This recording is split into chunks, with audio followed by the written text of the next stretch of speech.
রাফি একজন কর্পোরেট জগতের ব্যস্ত মানুষ। সকাল থেকে রাত পর্যন্ত একের পর এক মিটিং, টার্গেটের চাপ, ক্লায়েন্টদের মুখে হাসি ধরে রাখার চেষ্টা। দিন শেষে সবকিছুর ভিড়ে এক ধরনের অজানা শূন্যতা ঘিরে ধরে রাফিকে।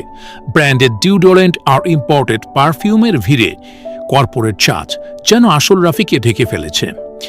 একঘেয়েমি, আত্মপরিচয়ের টানাপড়া সব মিলিয়ে ধীরে ধীরে নিজেকেই হারিয়ে ফেলছে সে। রাফি অনেক চেষ্টাই করেছে নিজেকে আলাদা করে উপস্থাপন করতে। নতুন ব্র্যান্ড, দামি পারফিউম, বাহারি প্যাকেজিং সবই ট্রাই করেছে।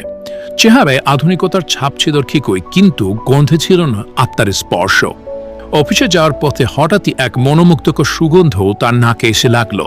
কোলাহল ভরা শহরের মাঝে সেই ঘ্রাণ যেন মুহূর্তেই তাকে টেনে নিল অনেক দূরে, একেবারে শৈশবে দাদু দাদির গ্রামের বাড়িতে।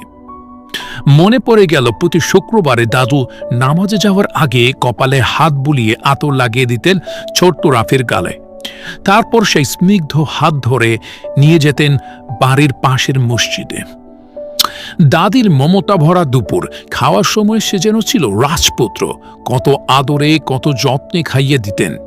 না ছিল কর্পোরেট টেনশন, না ছিল জীবনের জটিল হিসেব, শুধু ছিল ভালোবাসায় মোরা এক শান্ত নিখাত সময়। আজ এত কিছু থাকার পরেও সেই শৈশবের মাটির গন্ধ, দাদুর আতরের সুবাস এসবই জন্য সবচেয়ে বেশি প্রিয়, সবচেয়ে বেশি নিজের। শুধু একটুখানি আতরের গন্ধই ফিরে দিতে পারে হারিয়ে যাওয়ার সময়টুকু। আজওয়াল আতর কোনো সাধারণ আতর নয়, এটা সময়ের পেছনে ফেরা এক ফোঁটা ঘ্রাণ আর হাজারটা স্মৃতির জোয়ার।